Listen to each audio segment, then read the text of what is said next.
do we believe in the possibility of transformation? Do we believe in the possibility of grace and redemption? And can we forgive each other? Can we model a love that is strong and generous and giving? Can we model hospitality, generosity, welcome?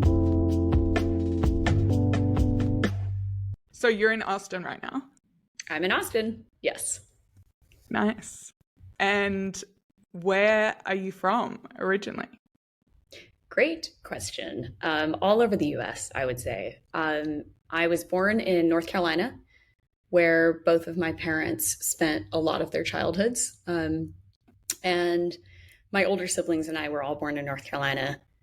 When I was 3, my family moved to Romania, actually. And that was in 1990, which, if you remember, Romanian politics is right after they had a revolution, and it was sort of turning over the old regime. And so I was there from 1990 to 1991, and I was tiny, but I actually remember quite a lot of it. And I have some theories as to why. But then I moved from Romania with a brief stint in Austria to Illinois. I grew up outside of Chicago for most of my childhood. And that is what I would call my sort of formative childhood. I feel kind of culturally Midwestern.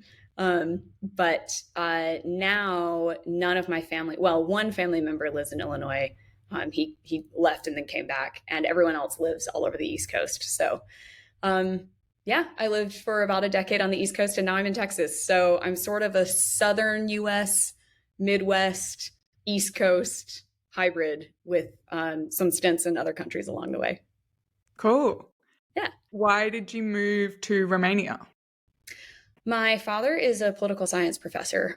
So he teaches political philosophy and constitutional democracy. And Romania was just beginning to, it had been communist, and they were sort of becoming taking on a new system of government. And so he applied for I believe it was a Fulbright grant to teach democracy at the university in Bucharest, and got awarded that. And I think it was his second time leaving the country ever. It was my mom's first time, and she was pregnant with her 5th child. And Romania was in a lot of political and economic kind of upheaval at the time. And so it was a really, really kind of interesting moment for them to move with their 4, almost 5 American children and just show up in Bucharest. But yeah, so I was, my brother and I were homeschooled that year, and my 2 older sisters went to a school in Bucharest, and we were there for about a year. And what were your memories from that time?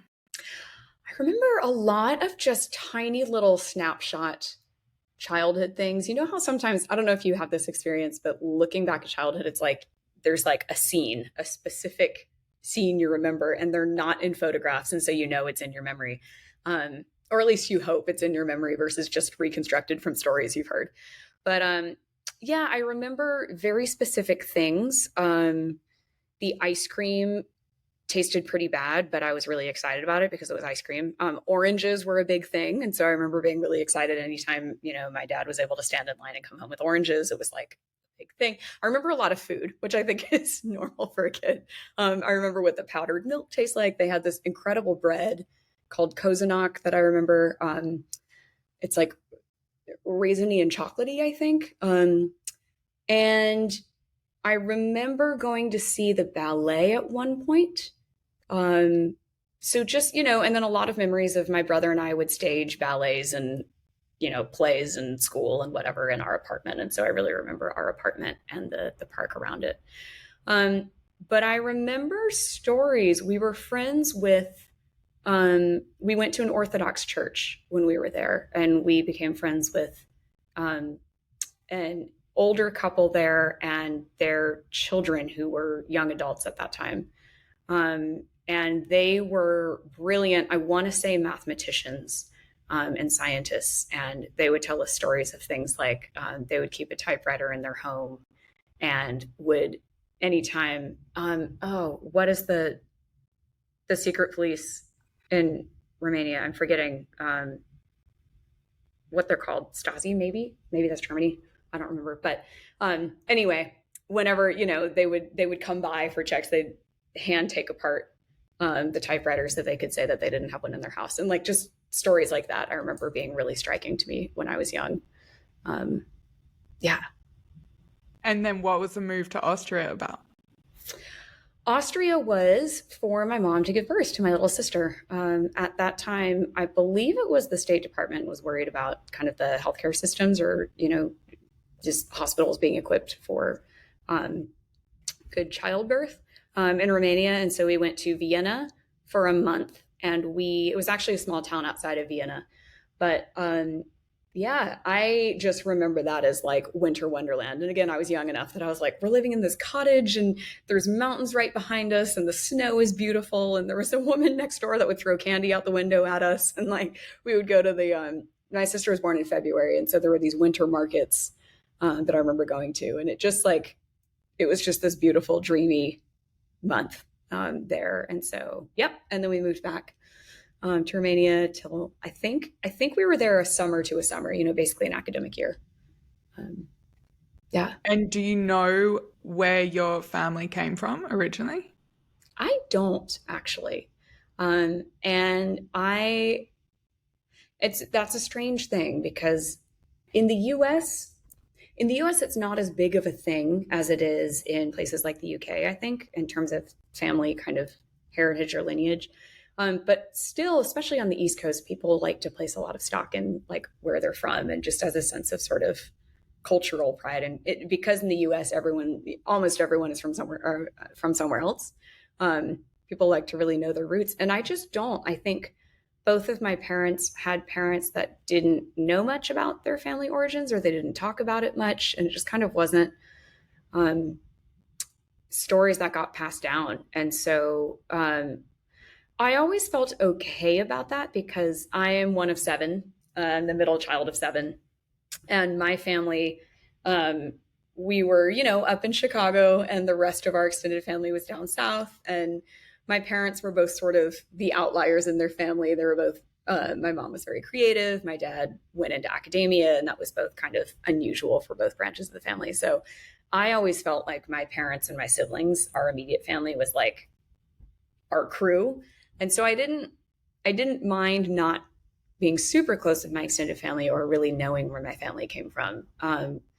But I did have a moment where, oh gosh, about 5 or 6 years ago, maybe a little longer, the U.S. has been going through a kind of reconsideration of the racist roots of the U.S. And I remember reading essays at the time around sort of understanding how the construct of whiteness, or whiteness as an identity, how that can harm white people. And one of the things that these essays were saying was like losing a sense of heritage, and like it's very much a culture of erasure was their argument. And like, how can you reclaim better like where you're actually from and who your family is, and that's true for all Americans. How can we like better understand our lineage and where we come from? And I remember thinking, oh yeah, that's actually really great. Like, I'd really like to know. It kind of is a bummer that I really don't know where I'm from, and like, what if I have this incredible cultural history and my family just doesn't know? And I tried to go on. I didn't want to pay for anything for DNA family tree stuff, but I looked up whatever free records of people with my last name I could find. And I've always thought my last name was German. It's Woodiwiss. But turns out it's British. And everyone that has that last name is in the UK or Australia, interestingly. But I couldn't find evidence of it really being anywhere else. And I was like, okay, well, I guess my lineage is British American. Like, that, cool. that's about all I know. So, Huh. Okay, yeah. so they must have been in the US for generations then. It wasn't like your grandparents were, It like, wasn't as my far as. grandparents, but I think I don't remember when the earliest person with my last name came over when I first saw the app, but I think maybe the 1800s. So not terribly long ago. But it wasn't my grandparents. It was at least a generation or two before them. Yeah. So So, what was it like growing up with six siblings? Great, chaotic and great. Um, yeah, people always ask if we're Catholic or Mormon, and I just say nope, we are Protestant, and my parents just love kids, so that's how that happened. But um, it was great. I my mom was also an educator, and um, she homeschooled each of us for a certain amount of time before, basically, before there were too many of us, and she'd kick the oldest ones off to school, so she never had to teach more than two or three kids at the same time. Highly pragmatic. I appreciate it. But her philosophy there was just that she really loves children and young children and wanted to have them, and so she just thought, I'm capable of teaching them up to a certain age, and I'd like them to be around more, and I'd like them to develop relationships with each other more. So why don't I teach them until, there's three, and then this one will go off to school, and then, you know. So I ended up going to public school in third grade. Started at the same time as my brother in fifth, and it was great. I think my oldest sister was very all of my older siblings are creative. My oldest sister was kind of the ringleader in terms of setting the tone of how we would all be together. But in my memory, she was the one that was, direct writing and directing plays that we'd produce. We put on Family Circus every now and then. And my brother and I would always be playing the servant or the elephant, or my two older sisters got the best roles for sure. But yeah, I just remember that a lot of adventuring and exploration. The way that my mom taught us was very creative and hands-on, and so we'd be reading literature and then going outside and making the cyanotypes, like imprints of leaves in the sun, and then we each were learning a musical instrument, and we all liked to sing together after dinner. It was just a very kind of multimodal learning experience, I think. And so, yeah, I think that's sort of the aesthetics and like education aspect of it. It also just meant I had no privacy. I think I had my own room 1 year out of my entire childhood and adolescence. And then when I went to college, I had roommates. And so I truly did not have even my own bedroom until I was 20. Nope. And then I shared in an apartment because none of us had money. I think I really didn't have my own bedroom until I was like 25. And so like bedroom, not even own place. Just so I'm used to this.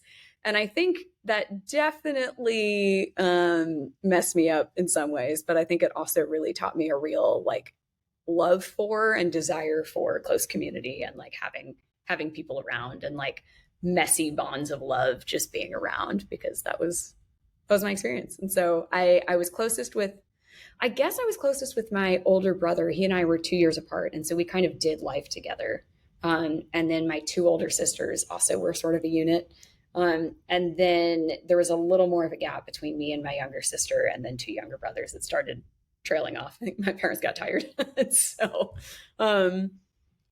that I think I really looked up to my oldest sister and really kind of saw her as like the kind of mentor of the rest of the family. But I think I mostly grew up with my brother, and it was mostly good and sometimes deeply contentious. We'd apparently fight all the time, even though I don't really remember that. But yeah. In what way did sharing a room mess you up? Oh, I think I don't know if there's something that's about sharing a room specifically, or just constantly being in a house with people that all have opinions and needs all the time. But I think I did not learn. I think it took me a very, very long time for me to feel what my actual desires were, or where my agency actually was. I think in general, I think of my childhood as being very full and very loving.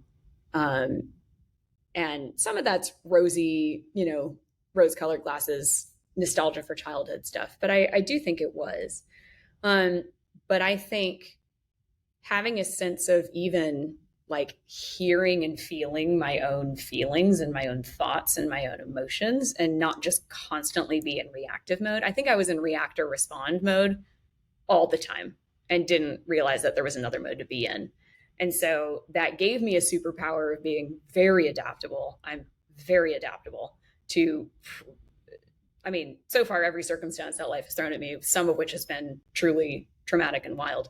I'm also very like, you can kind of throw me in any social situation and I can figure it out. I've had to learn how to. Um, but I think it also has meant that it has taken me years and years, and sometimes even in my daily life it can be surprisingly challenging for me to hear what I even want in a situation. Do I actually want to be around these people? Do I actually want to spend my time this way? Is this actually the job I want? Like that, those kinds of basic self-directed questions I think can take me a while to realize that I'm not even asking them. And that feels to me like a lifetime of just responding to the 5, 6, 7 other characters in the room always, you know? Does that make sense? Interesting. Yeah, yeah, yeah. That Yeah. is so relatable for me. Really? Yeah. Do you have a lot of siblings or you just feel the same? Um, I grew up with three brothers, but I think Okay. I don't know, I feel like that more resonates from always being in relationships, like long-term Yes. relationships, and then Oh, yeah. being on my own and it's like like I don't even know what Hmm. I like or Hmm. who I am or and then Which going sounds on so crazy because of course you know what you like and of course you know who you are, right? But then there's like this like, no, but do I? Like it's always defined by this other thing. Yeah. Yeah. yeah. Yeah, or Interesting. even friends or whatever it is, like wanting to fit in or yeah, adapt to everyone else. And then it's like, what do I like doing? Like, what do I want to do? Mm-hmm. Do you think that's because I wondered about this for myself. Do you think that's a survival, like a social survival tactic? Do you think it's a real joy and love of a lot of different kinds of people? Is it maybe both? Like I've sort of tried to feel out in myself how much of it is like ultimately I still feel like the socially anxious kid I was and I really want friends and so I'll just be the cool girl. I'll just do whatever. Another part of me is like no, I genuinely love a lot of different kinds of people and I genuinely like can be pretty chill. So let's go, you know? I don't know if you have a if it feels like either of those things to you. Um, for me, yeah, it really feels like it's like a 3 or 4 year old version of myself that's like Uh-huh. I'm that yeah, is obviously like my mum's so busy like with all the other kids and a lot of Mm. stuff going on, like some needing more than I needed. So Mm-hmm. then I'm just there like, oh, like what do I don't know, like watching what's going on and being like, yeah, not feeling empowered to be like, okay, just do whatever you want to do and it's safe. Like just being so scared of Mm-hmm. the world or something from that. And then Mm. that part of is still, it sounds so weird. Yeah, it's like Yeah. recently going on, only in the last couple of years did I go on a trip on my own and it felt Mm. so scary and people couldn't understand that because it's like you moved to New York when you were like Mm. 22 and then you've moved to London, you've done all this stuff that seems so like independent, but it's like no, but a part of me is so terrified to just I don't know, it's so weird. Yeah. To travel alone specifically. Or just to like choose to be like make the decision on your own, Yeah. like Yep. go like fly here, you choose where you stay, you Yep. choose like Yep. what you It's want to do. yeah. I have an example, a really recent example of that. So I actually do really love traveling alone and I've done that like, a fair amount. I'll do, I love going to movies alone. I'll take myself out to bars and write and do creative, whatever.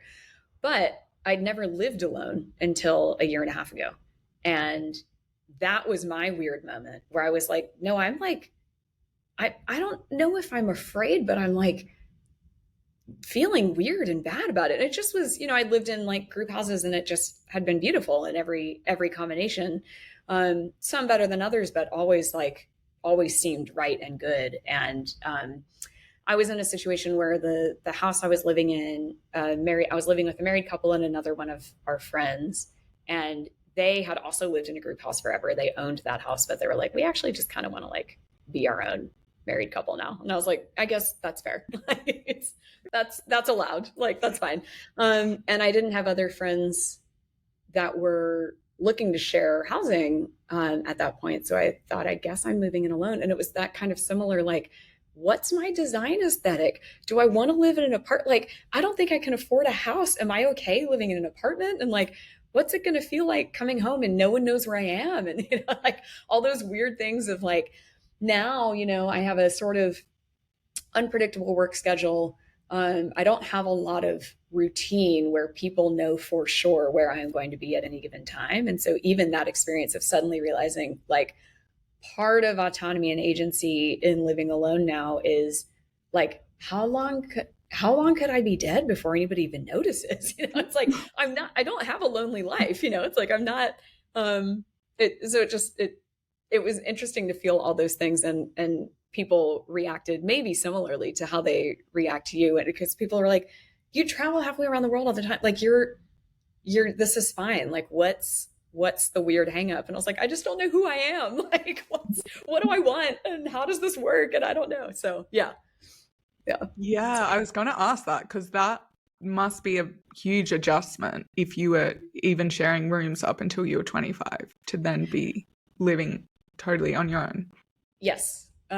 It was, and the first several months were really hard. But that also was because I didn't own a lot of furniture and everything took a while to set up, internet and, and it was like, it had some like bug issues and it just was like, this is miserable. And I think a lot of it was psychological because I think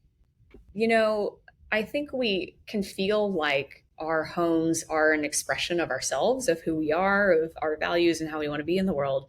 And I was like, I think of myself as being like, hospitality is so big for me. And now I have this apartment that's too small to really host much, definitely too small for a big dinner table.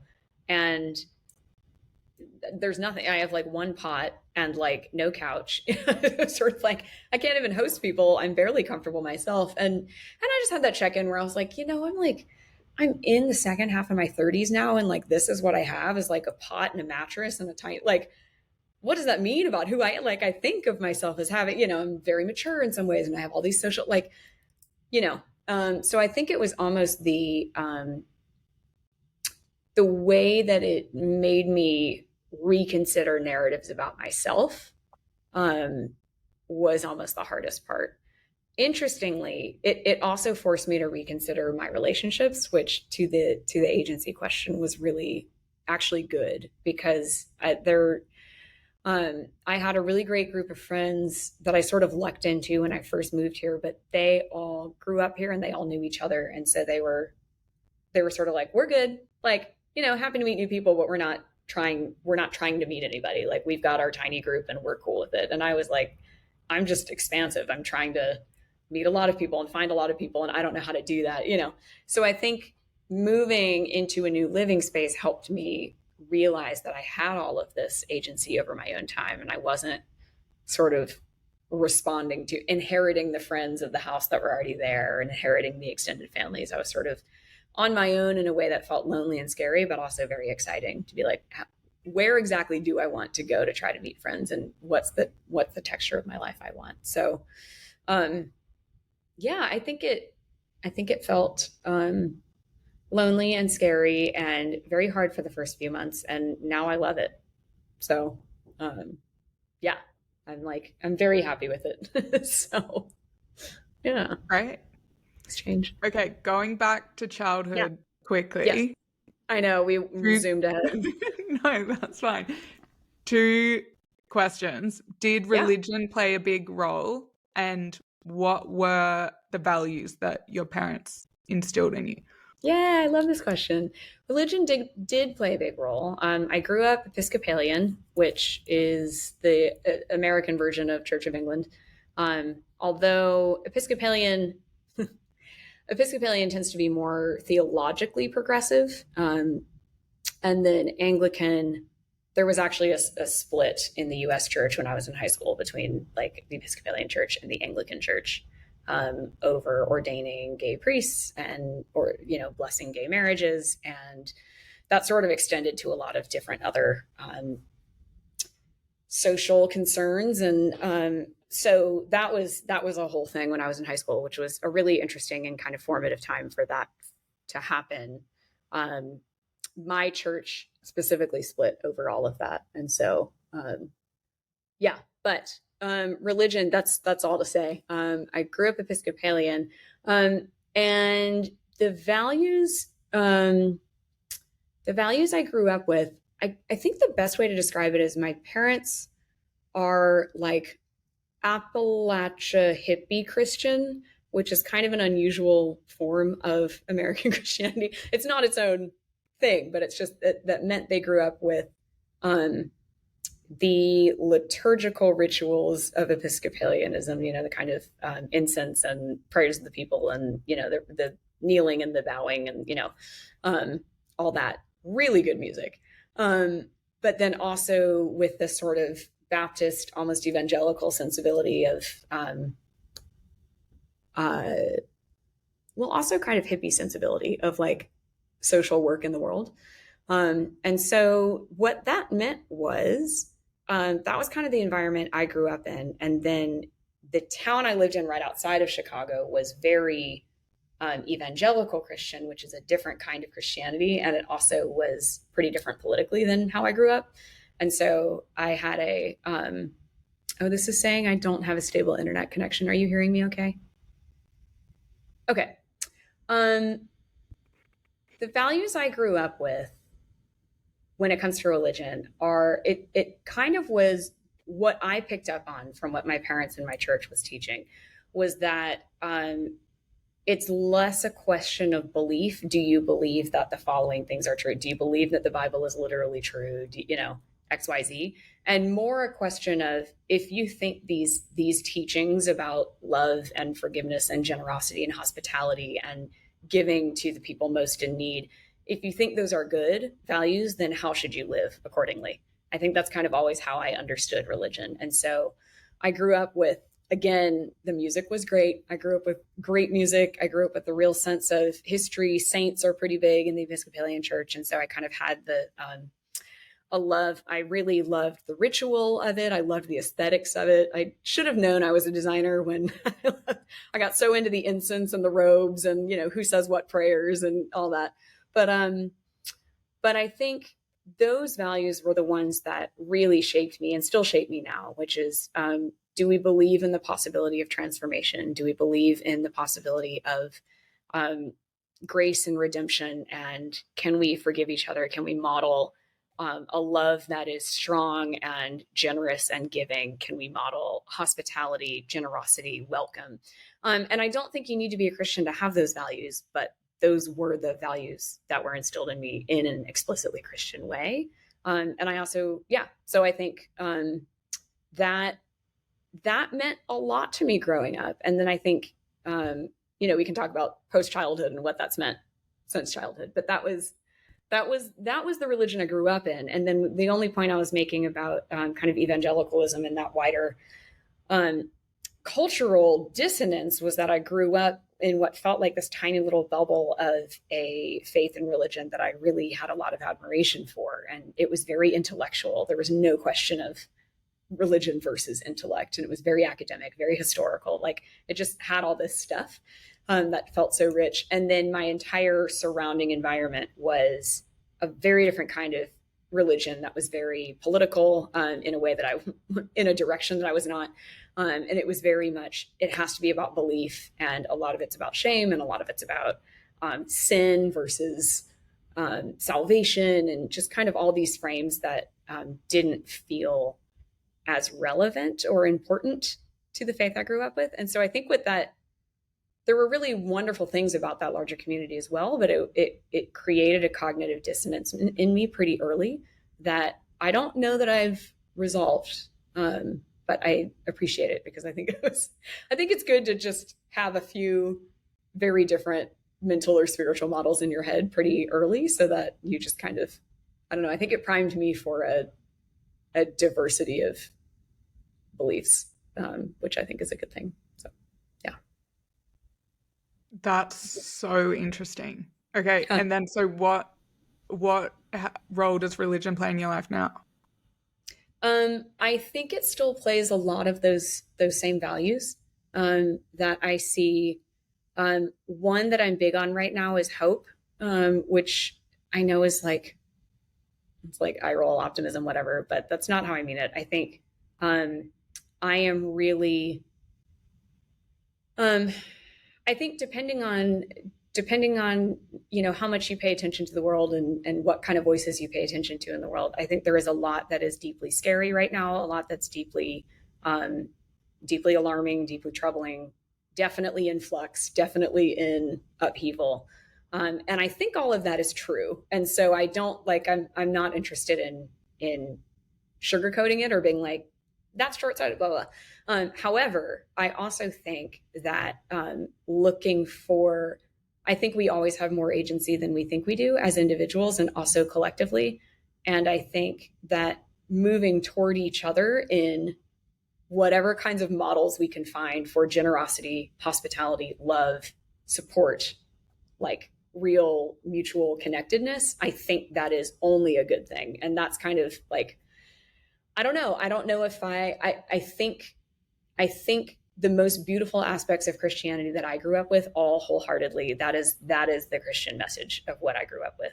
And I say that even knowing that there are 800 million other messages from Christianity that are not that. And, so it's a complicated thing, but I think I've gone through long seasons of not being interested in religion. I've gone through long seasons of being interested in every religion. And I think I'm just a little more comfortable now with saying, I don't know that Christian is a title or a label that I embrace. It doesn't really matter too much to me to embrace it or not. And I think a question of belief is still like very funny to me. I'm like, I'm never going to know. Like, not who cares, but like, that's so beside the point. But I think those values I still really, really hold close to. So I don't have an easy answer, but it's still very alive in the world. And I think I'm really interested. I get really excited when people recognize how much it's alive in the world and what that means. And I think there are, I think it plays a real factor in people's lives in a way that a lot of people don't admit to or don't acknowledge. And even in the US, which I think is much more kind of overtly religious than other, like certainly than the UK, I think, I think I get really interested in trying to figure out why and like reporting on that or telling stories of it or engaging with it in that way. So that was a long rambly answer, but that was a great answer. Okay. Oh my God. Yeah, as you were talking, I was like, okay, this is why we were meant to have this conversation. I'm so cool. excited. Yeah, tell me more. I don't know, just what you were saying. I was like, about to start crying when you were saying, just those values and what's, yeah, I mean, you said it way better than I could, but that is something that before we started recording, you started asking about why I made the podcast, and some of those things are really part of it. The point of agency and optimism and hope. Like I'm not rolling my eyes at that at all. Yeah. And I feel for anyone who is stuck in that place where they have to roll their eyes at that, because I guess there's so much fear or suffering. But the point on agency, and then on just it's like treating each other as human, like we're all the same, and it's just like Mhm. love and generosity and forgiveness. Like that's the message we need Mhm. in the world that seems so.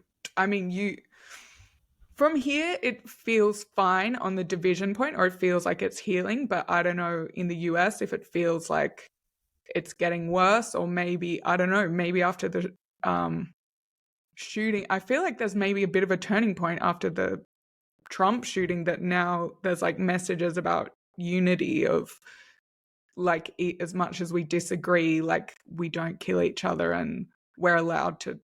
But I don't know if that's accurate or not. Yeah. I think that particular example is sticky. I don't know. I think there's some sense of that, but it's felt much more kind of fractured than other similar events. But I think generally, for sure, when big kind of disaster events happen, I think that's still usually a place where you can see unity over division for sure. And I think it's always really, I think it's, I mean, COVID was such a moment for that, at least the first several months, where I don't know how it was where you were for it, but I was here in Austin, and I think, you know, everyone has a slightly different um, 2020 experience, but the degree to which people really felt like they were taking care of each other, they were checking in on each other, um, like telling stories, making art, making music, sharing things with their neighbors.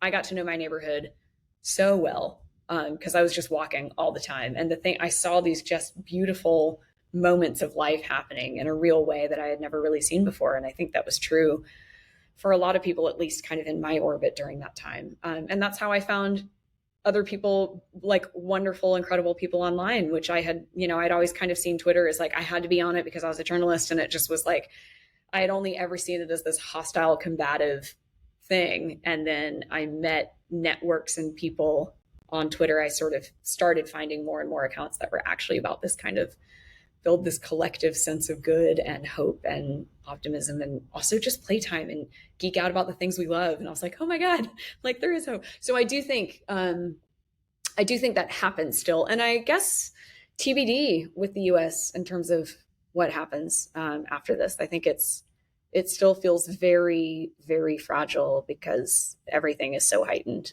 in this election year that it's hard to kind of it's hard to see how it's all going to shake out.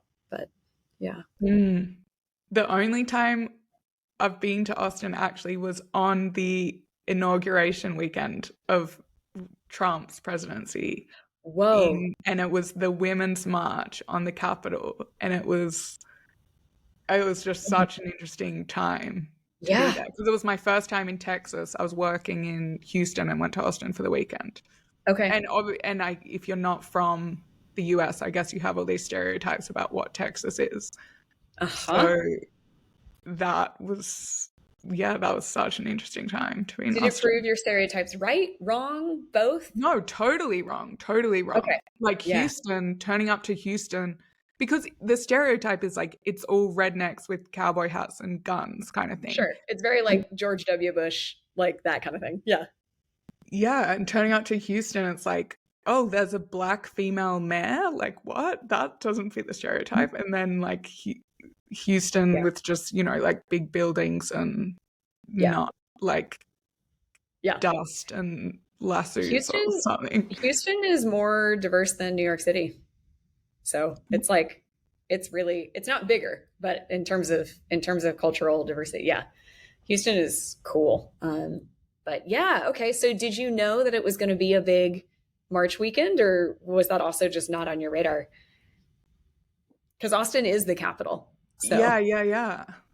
Um, I guess well, I guess it was such a crazy time. I don't know if you remember then, because it was yeah, like such a shock, and it yeah, was like, what's going on? And then the yeah. march, it was interesting because I went to the hairdresser in Austin, and I was talking to her, like, wow, it's so progressive here. Like, I'm confused. And she was kind of explaining this. I was like, where's everyone with their guns and stuff? And she was explaining like, oh yeah, my dad, like that generation, it's kind of like this is how they think, and then we're younger and we live here and this is our values. And it was almost like so beautiful to hear Mm. her like kind of them kind of teaching each other or this Hmm. I don't know, to feel, because I feel like if seeing the march in New York, it's like, yeah, whatever. Like, obviously, that's how Sure. everyone feels. But Yep. to see that kind of contrast happening Yeah. in Yeah. Austin, it was I've really, really, I've really, I feel a lot of ways about living in Texas, and not all of them good, but I have really been fascinated. I moved here 5 years ago, 6 years, 5 years ago. And it really feels like a microcosm of the US in one state, because I've told friends everything good about the US is true about Texas. And also everything bad about the US is also true about Texas. But it is so diverse. And there's so many of those stories and experiences where one generation did things this way, another generation's doing them, but like there's conversation about it, and people are really, people that were born and raised in Texas have a real Texas pride and family lineage, even if they completely disagree politically, even if they live culturally very differently. And that's cool to see. So yeah, I do. I love that you saw that bit of it. It's yeah. When I tell people I live in Texas and when I tell people I live in Austin, they have very different reactions, and I think that's part of it. But yeah, I love that. okay, back to you. I know we're getting away from childhood. um, what did your parents want for you? And then what did you want for yourself going through school? Going through school. That is such a good question. What did my parents want for me? Um, there was certainly an expectation, and I don't actually know if it's totally fair to say this was my parents versus I put it on myself. I think it was both, but definitely, I was smart. All of my siblings were smart, and so this expectation that I would do very well in school, and to the point where, if I got a B, they'd be like, "What's wrong? What's happening?" And I don't think it wasn't that they were extremely strict and driving me hard. It's just they were like, "But you're easily the smartest. Like, what's going on?" Which was both sort of affirming and also like not very helpful psychologically as a kid.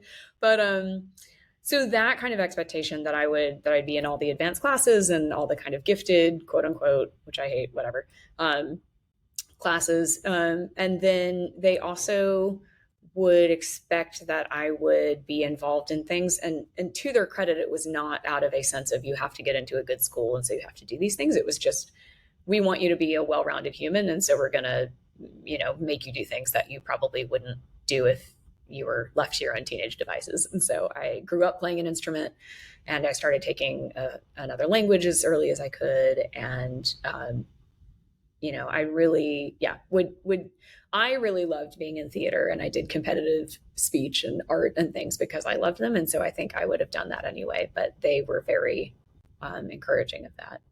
So I think they expected in school, they expected me to, yeah, be a good smart kid and get into a good college. Um, and then as a person, they expected me to go to church every Sunday. I could never ever. I think I maybe missed like maybe if I was like deathly ill. Otherwise, I was at church every Sunday of my life, until I went to college. Which is probably why I haven't really gone back since. I was like, I did enough. I went literally hundreds of times. But I think, um, yeah, they expected,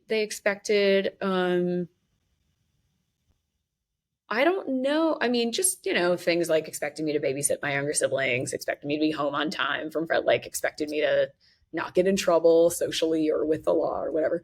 So there's all that. I am trying to think about if I know of whether they had any expectations for me, like for my future.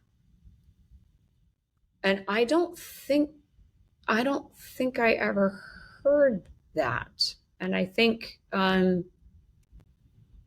one one downside of growing up with so many siblings, and this might just be the numbers game. It also might be who my parents are, but I think I had a lot of general love and support, but then I also sort of had high expectations without a lot of actual individual attention. And so I don't think I felt like I had real engagement from my parents in terms of what I was doing and what I was hoping for and what I was dreaming of. And so similarly, I don't know that I ever got a sense from them of like, what do we think you're going to be when you grow up? What do we hope you're going to be? What are, that kind of wasn't really on the radar. It was just sort of like, be good, don't be bad, get into good schools. Like if anything's deviating from this, what's wrong? Otherwise, here you are. Huh. Okay, so get into a good school and then what? Just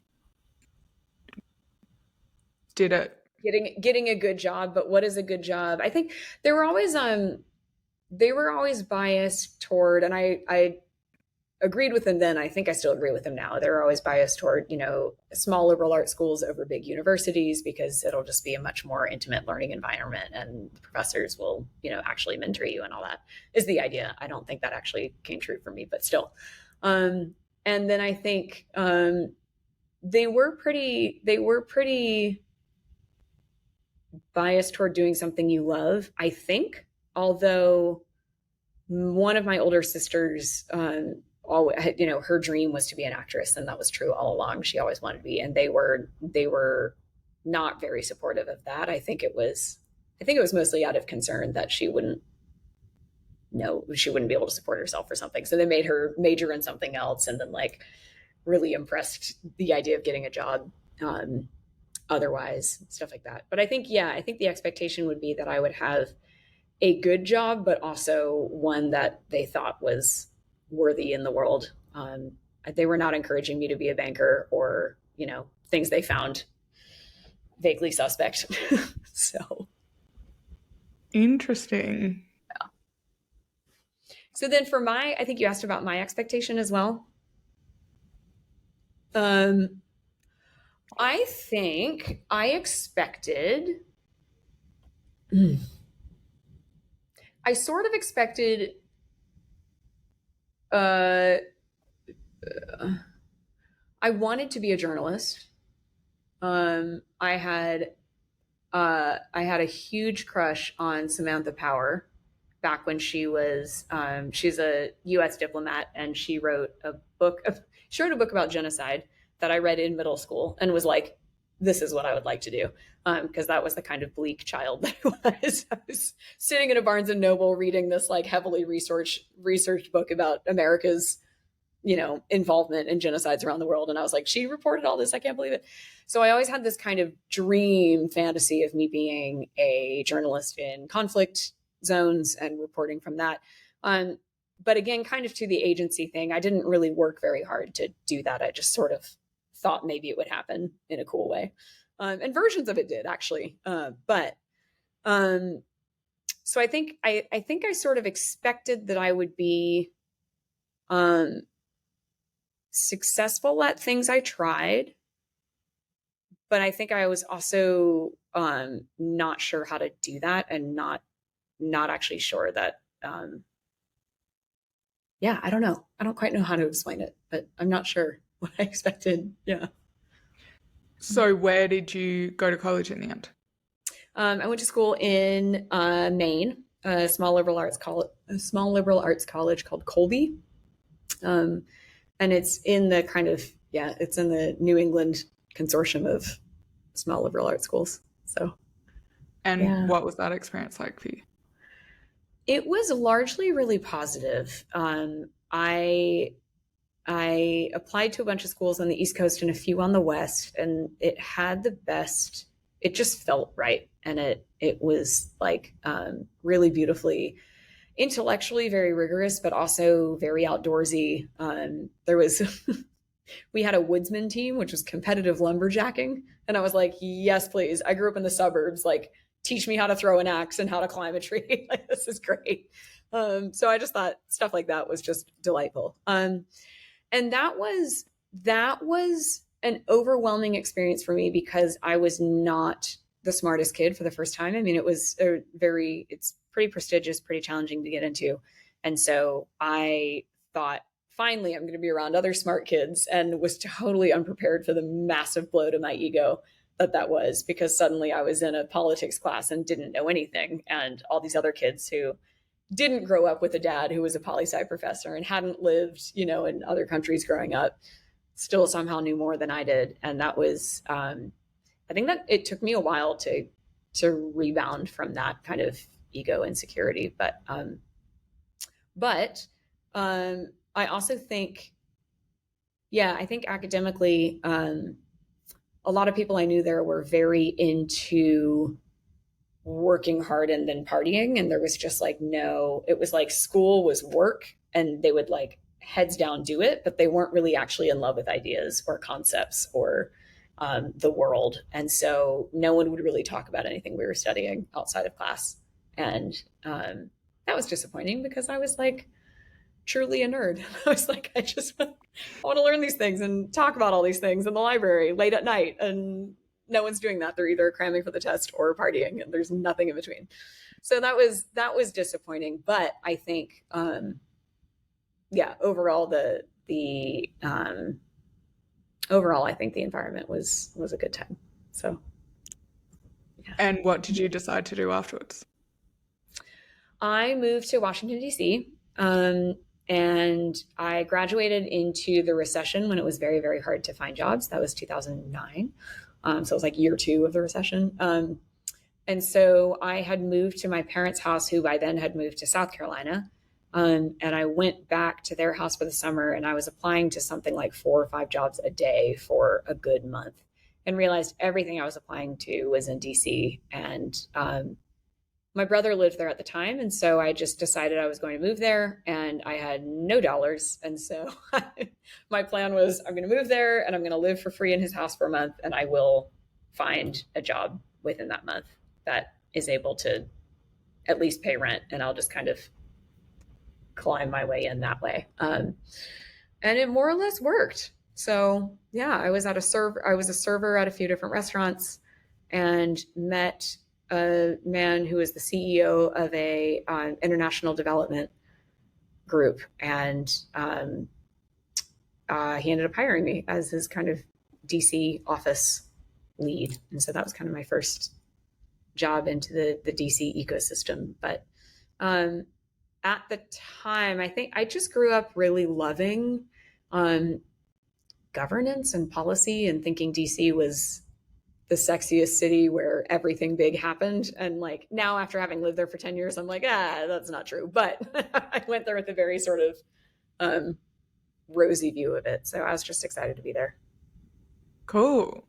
Yeah. And that was the type of job that you'd been looking for? Yeah, I really wanted to do something around, I knew that I cared about storytelling. I knew that I cared about human rights. I knew that I cared about social impact work. And I thought I knew I cared about policy, and I thought maybe I wanted to work in politics. And so I was just applying for a whole range, international aid and development groups, public policy think tanks, nonprofits of many kinds, communications, journalism, all those kinds of things. And so this job was, it was a medical nonprofit, and that was not what I had been looking for, but the actual job itself was so flexible and dynamic that it ended up being a very cool experience, even though it was very educative in a way that I was like, I don't actually want to work in this sector at all. I don't want to work in international development, but this specific job is very cool. So yeah, it's a good entree. Okay, I feel like we might have to do a part 2 if you're up for it. Because I'm like, by so quickly. I know, but I'm like, I don't know how we're going to get from that first job to then who you are now and what you're doing now, and cover all that time in 2 minutes. In 2 minutes. Yeah. I'm sorry my answers are so rambly. I feel like I could have I haven't practiced my political sound bites recently. No, not at all. That's where the juicy stuff comes. I know. I think you're right. And I love how carefully you're listening, because some of your follow-up questions, I'm like, oh, I didn't even realize I had said that or dropped that. And like, yeah, let's go this way now. Okay. So that's great.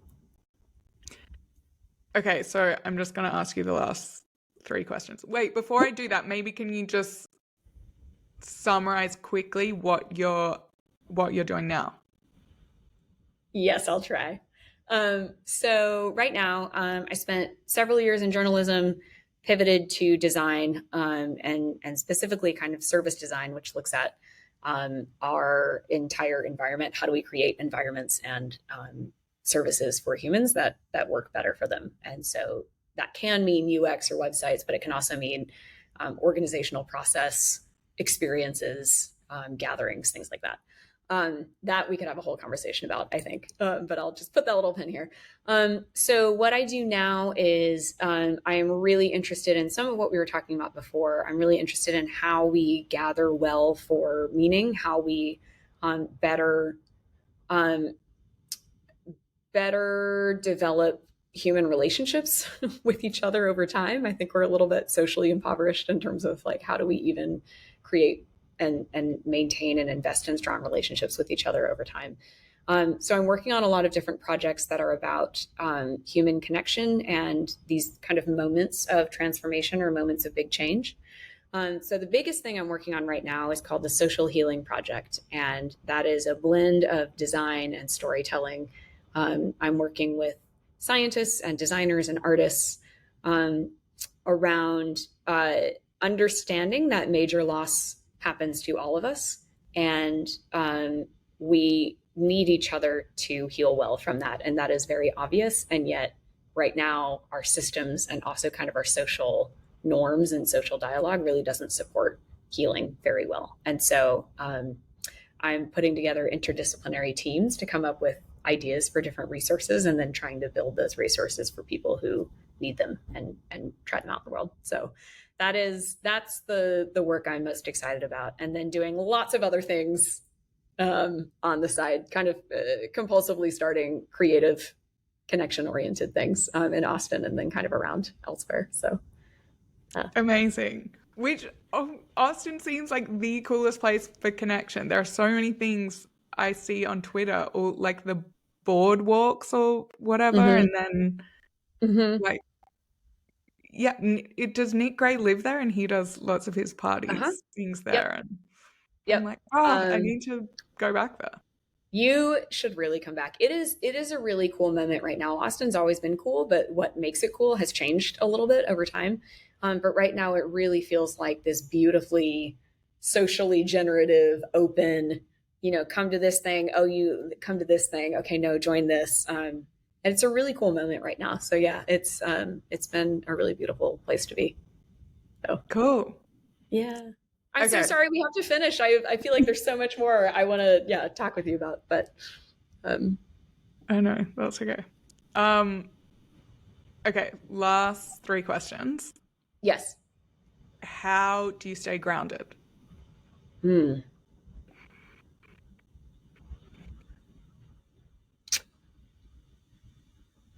How do I stay grounded? Um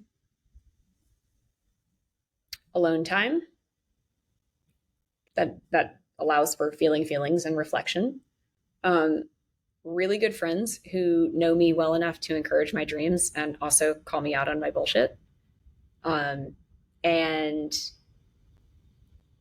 another great project to look forward to. As long as I have another one somewhere on the horizon, I can stay happily working in the now. Yeah. Nice. Is there a book that has had the biggest impact on your life? Hmm.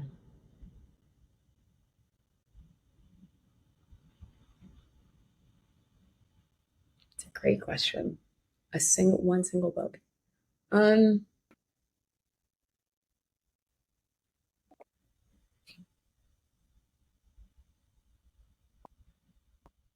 I'm going to say an author instead of a book, but I really love the author Wendell Berry.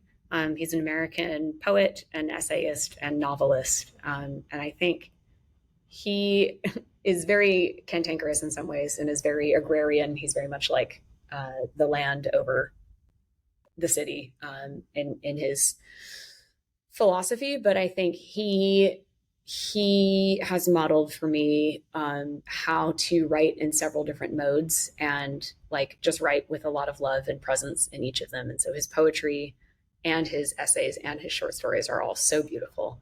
And his novels really that and they're just this kind of beautiful blend of being here now and history, and then also looking ahead to the future. And it's sort of social commentary, and it's sort of like uh, social and economic theory mixed with Mary Oliver poems. So it's just, yeah, that's, I'm going to say him as a writer. His whole canon has influenced me a lot. Great. And what three words describe the best version of Catherine? Ooh, huh. Um,